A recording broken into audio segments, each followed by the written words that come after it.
Mining in BC has got a competitive advantage, I think, in a lot of ways over other areas. We are very close to our major markets. British Columbia has good infrastructure, British Columbia has good tax regime, and importantly, British Columbia is in a very mining-friendly jurisdiction, as we like to say it. On the infrastructure side, we have a clear advantage because our infrastructure works. Pick up the phone, it works. Get on the road and drive to where you want to drive to, you get there. We have a great competitive advantage in BC. We've got close proximity to the Asian markets, we've got good infrastructure, we've got relatively low-cost power. We need to make sure we stay competitive, though. We need to keep those power costs down. To help improve the competitiveness in British Columbia, we're calling on the government to invest in Geoscience BC, as well as the BC Geological Survey. This will help spark interest and investment in grassroots exploration. I find British Columbia to be very competitive.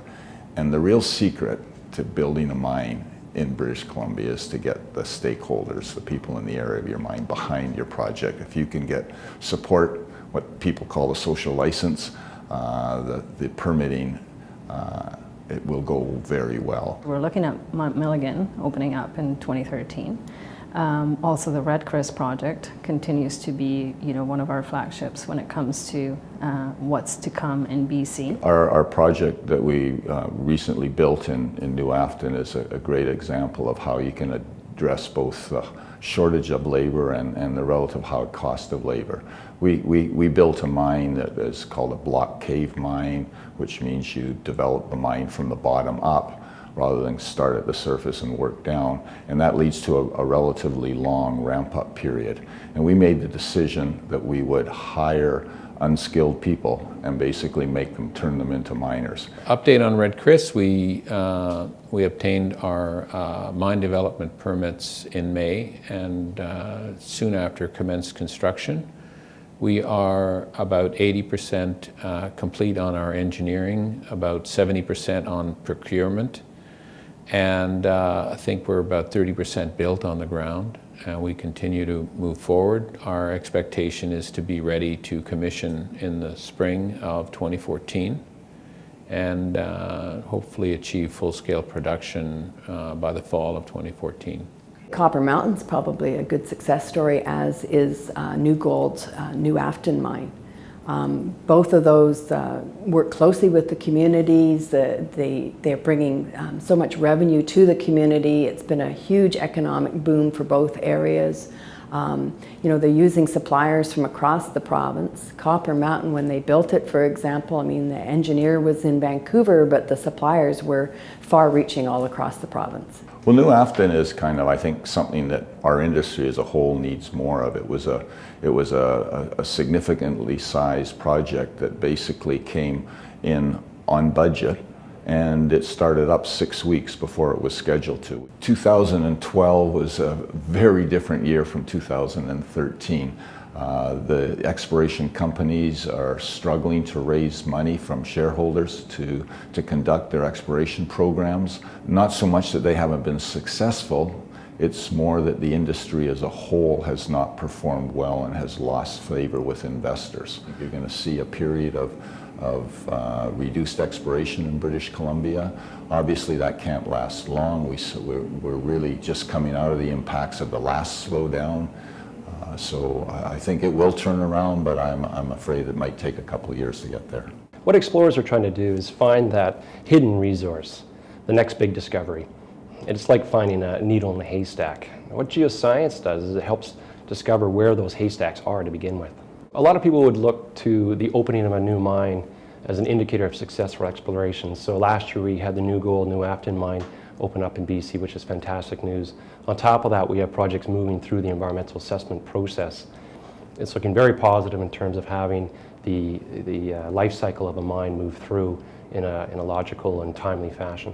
The Blackwater project is New Gold's next growth project, and it will, it'll be approximately a 500,000 ounce per year producer of gold, really British Columbia's first major gold mine. It's an interesting time for BC when it comes to development, and coal is obviously a key part of that. Access to ports and access to rail is obviously going to be at the top of the list for all of our producers. The question is, how do we all complement each other when it comes to the timing of our developments, but also how do we collaborate amongst industries to ensure that we do have the infrastructure that's required? I would say the key advantage we enjoy here is an infrastructure that works, and an infrastructure that isn't arbitrarily changed, modified, suspended, or otherwise to achieve some political end. Northwest Transmission Line's been a great initiative to improve our infrastructure. We've got mining right up to the border, and we need to be able to respond to the needs of those mines. The Highway 37 power line is a project that's been in the works for decades. And finally, last year, it got started in earnest. And it will run from Skeena substation to a little place called Tatoga, just south of Iskut. And from there, distribution lines will be built to service the village of Iskut and the Red Chris mine. It's one of the most important pieces of infrastructure in the province in a long time, because it's seminal to so many developments that could take place in the north. It's stakeholder relations. We need to make sure that we are responding effectively to all the communities that are affected by mining. Mining is such a positive impact on a community, but we need to do it right. We as an industry cannot do our work without impacting the land base. There is no way around that. And so what will that impact mean to the culture, to the values, to the individuals in that area? And it's important for every company to really reflect when they're going in to an area on those points, on those issues, and try to address them. So as an investor, it's important to have certainty on the land base and to know that you have community support in your project. That's important for explorers in the industry as well, of course. So we are happy to see the provincial government announce an agreement with the Ktunaxa First Nation, which is located in southeast BC in the Elk Valley area. Increasing the participation of Aboriginals and First Nations people in the industry is absolutely critical to the success of the industry.